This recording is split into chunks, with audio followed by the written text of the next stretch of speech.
Oh my god, we're just talking about my dating life this whole time, aren't we? Hello there, welcome or welcome back to my channel. If you're new here, hi, my name is Samantha and this is my channel where I talk all about books. And today I'm coming to you with another tag video. I feel like I've been doing a lot of tags recently, so I'm sorry about all of the tags if that's not your thing, but I really like watching tags. They're also pretty easy to film, and I've said it a million times, but I'm super swamped with school, but I still want to post once a week. So I'm like trying, and that is why there may be an abundance of tags at the moment. Also, I just keep on seeing really cool tags, and I fell in love with this one. The tag that I'm doing today is the English major book tag that was created by Hannah from Snow White Reader, and I love Hannah's channel so much. If you're not subscribed to her, you definitely should be. Her videos are always just hilarious, and I feel like she just puts so much effort into her videos, unlike me. If you're not subscribed, you need to rectify that. Anyway, but I just really wanted to do this tag. Before I get into the questions, a little background about me. I am not an English major. Actually, in the UK, the whole major minor thing is not really a massive thing. Like, a lot of universities don't do that. But for some reason, my university used to offer a major minor degree,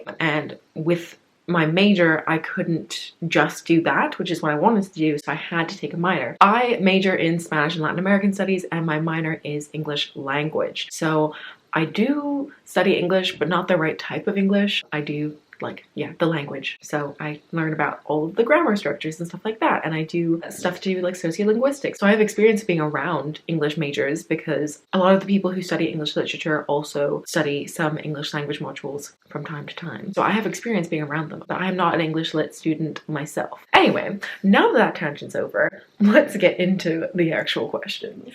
So the first question is romanticism. What's a book that you seem to wear rose-colored glasses for? This is a book that you have fond memories associated with, but definitely needs reread. And for this one, I'm gonna go for the whole Anna and the French Kiss trilogy by Stephanie Perkins. I loved the first book when I first read it back in 2014 or 15. Can't remember exactly when it was, but whenever it was that I read it, I loved it. And a lot of people on BookTube also loved it. And then probably like a year later, people started to be like, hold on a second. This whole relationship in this book is based on cheating, and that's not cool. And so yeah, it started to get a really bad reputation, and I think upon reread I probably wouldn't like it as much as I used to. I think Isla and the Happily Ever After, which is the third book, will probably still hold up in my mind because it was definitely different and it didn't involve cheating, I don't think. I remember relating to Isla a lot, so I feel like I would still like that one a lot, but I don't think I would like Anna or Lola as much as I used to. I used to love them and I have fond memories attached to those books, but I don't know if they'll be as good when I reread them. The next question is, John Mulaney is an English major. What's a book that you feel accurately represented an aspect of your life? For this one, I'm going to go for The Upside of Unrequited by Becky Albertalli. I just loved the fact that the main character, who I can't remember her name anymore, she had all of these crushes and they were always unrequited, and I just feel like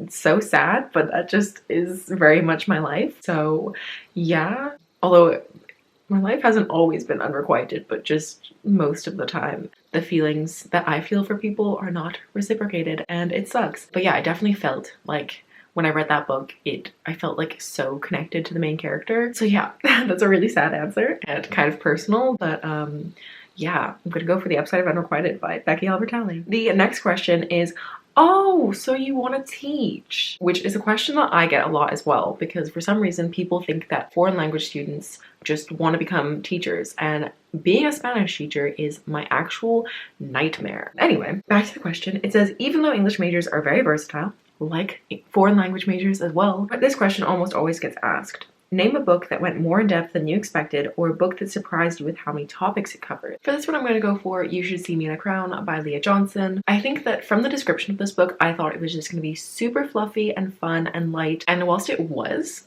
quite fun and light, it did also have some more depth to it because it talked about chronic illness and the death of a parent and racism and homophobia, and so it covered a lot of topics, and it was definitely deeper than I was expecting it to be. The next question is symbolism. What's a book that represents something you love? For this one, I'm going to go for a book called Just Friends by Holly McCulloch, which came out earlier this year. This is a friends to lovers romance, and I just love that whole concept of friends to lovers. Like, I know everyone talks about enemies to lovers, and I like enemies to lovers because I feel like there's that like angst. But what I love about friends to lovers is that it's just like, it's comfortable and it's nice, and I feel like it's so much healthier than enemies to lovers, and it's something that I would love to happen in my real life because that would just be so much easier than having to meet someone. Oh my god, we're just talking about my dating life this whole time, aren't we? I think the fact that in these stories the characters always just gradually go from like being friends to like slowly realizing that they both have feelings for each other, and it's always just like just the best, and I want that in my life. So yes, that's something I love. The next question is Pretentious paradox. Name a book you've read and often bring up in conversation to impress people. So I personally am not that bothered about people being impressed by the books that I read, because I understand that I read a lot of young adult, which is looked at in a negative light for some reason. That's a whole other conversation. I don't know, this doesn't often occur to me, but I think one situation is like whenever someone's talking about Shakespeare, I'll bring up the fact that I have read The Merchant of Venice 3 times because I had to for school, and that I can still remember the first line, which is, "In sooth, I know not why I am so sad." The fact that I still remember that line is like, that's my claim to fame. I'm like, do I need to sound smart? I'll quote The Merchant of Venice. That is the one instance where maybe I'll do that, but it doesn't typically come up. Speaking of Shakespeare, the next question is Iambic Pentameter. What is a book that took you a while to get into, but once you understood the concept, loved it? For this one, I'm gonna go for a book which I didn't love, but I did like, and I think it's a pretty unpopular opinion because a lot of people hated this book, and that's gonna be The Ballad of Songbirds and Snakes by Suzanne Collins. Obviously, a lot of people went into this with expectations of it being like the original Hunger Games trilogy, and this one was just pretty much a lot of political theory, which I initially, like when I started reading it, I was like, oh, this isn't the Hunger Games, this is stupid. But then I continued reading, and because I'd just done some modules about politics on my year abroad, I had a much better knowledge of like political theory because I just learned about it. Once I got past the initial like disappointment of it not being the same as the Hunger Games, I actually started to really enjoy it and appreciate it for what it was. I wouldn't say I loved it, but I did give it 4 stars, so I did quite like it. I think that maybe people just don't appreciate the political theory, and that's okay. It's not something that I want to read about all the time, but I did appreciate it in that book. The next question is The Art of BS. BS is the concept of arguing for the possibility of something to be true. What is a book that you feel like you could debate about for eternity? For this one, I'm going to go for the one, the only, The Arc of a Scythe trilogy by Neil Shusterman. I adore this trilogy with every fiber of my being. I feel like I mention it in pretty much every tag video because I just want everyone to read and love this trilogy so much. I actually did a video, I think last year, where I reacted to 1-star reviews of Scythe, and one of the reviews said that the characters are very black and white. There's no like grayness to the morality, and I just feel like that was just so incorrect, and that's something that I would love to debate and just be like, well, you're wrong. Well, no, not wrong, everyone's entitled to their own opinion, but I would love to like actually be able to like have a proper debate with that person and like back up my claims with quotes and be like, here's the grayness to the morality. Just like defend that book. I would do anything for that entire trilogy. I'm sorry, one of these days I will stop mentioning the Arc of a Scythe trilogy, but probably not anytime soon. I also really want to do a read-along for that trilogy, so if anyone watching this is interested in being a host, let me know, because I really want to organize that, but I don't have any co-hosts yet, so let me know. The next question is your favorite old dead white author. Nothing is perfect as proven by classic literature. What's a book that you know hasn't aged well that you either love or hate? So for this one, I'm gonna go for a book that I love, and I know that the humor is gonna be just like not quite there, and I know that it won't have aged well, but that is the Confessions of Georgia Nicholson series by Louise Renison, which starts off with Angus Thongs and Full Frontal Snogging. I read these books about 5 years ago, and I really want to reread them because they are so silly but so funny. They basically follow our main character Georgia, and she is just like so weird but hilarious. Her family are really weird as well, and it's basically her just being a teenager and having a crush on this guy, and just her and her friends getting up to silly hijinks, and it is hilarious but so stupid. And I just know that it won't have aged well because I think it was written in the 90s, so I just know that like it probably won't have aged well, but I really want to reread it because also they're such quick reads. I could probably read the whole 10-book series in like 3 days because they're just so quick. The next question is Dark Academia. Who is a book character you love but know in your heart you would not get along with? For this one, I'm going to go for an old school one, and I'm going to go for Clary from the Mortal Instruments series. I love Clary. I think she makes some stupid decisions sometimes, but overall, I love her, and I love her and Jace together. But for some reason, I just feel like we probably wouldn't be friends in real life. Like, I would want to be her friend, but I just feel like, I don't know, I feel like maybe we wouldn't get along. And and it would probably be because I would want to date Jace if they were all real characters, and I would be mad because she's dating him. I don't know, I just feel like for some reason Clary and I would not get along in real life. And the final bonus question is, what's your favorite and least favorite book you've read for class? So my least favorite book is such an easy one, and it's got to be Lord of the Flies by William Golding.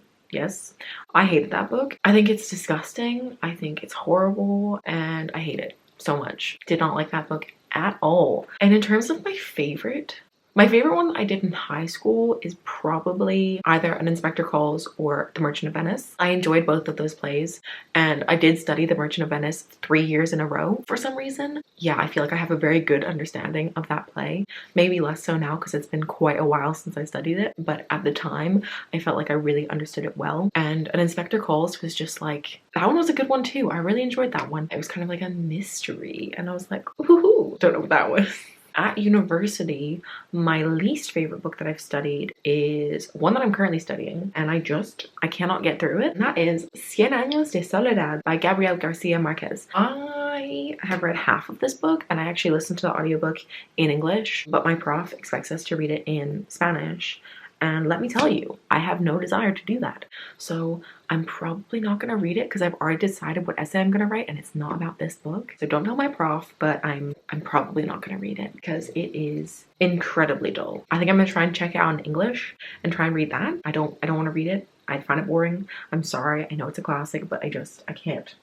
I cannot. My favorite book that I've read at university is Cuentos de Eva Luna by Isabel Allende. This is a collection of short stories, and it's based off of a character from one of her books, which I forgot what the book is. This is like a collection of short stories that go along with it, and I studied 2 of the short stories, and they were just really nice. I really need to read more of Isabel Allende's stuff. I know that she came out with a book earlier this year, and I really do want to read more of her stuff, but I just haven't yet because there's only so much time in the day. Anyway, but those are all the questions for the tag. I'm gonna tag some people because why not? That is the whole point of a tag. So I'm going to tag Mel from the Bookish Mel, obviously. Who else would I tag? And then I'm also going to tag all of my fellow Ember Long hosts. So that's Nicole from Who Picked This Book, Mollie from Mind of Mollie, Sid from Sid Bookworm, and Daijah from Daijah's Book World. So I tag all 5 of you to do this tag. Don't feel any pressure to do it if you don't want to. But yes, that's all I have for this video. Thank you so much for watching. I hope you liked it. If you did, please give a thumbs up. If you're new here, feel free to subscribe down below, and I post videos on Fridays, so I will see you next Friday. Bye.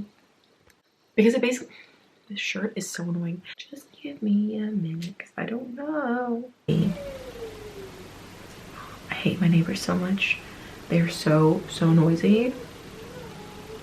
I actually want to punch them in the face every day of my life. I want to punch them in the face.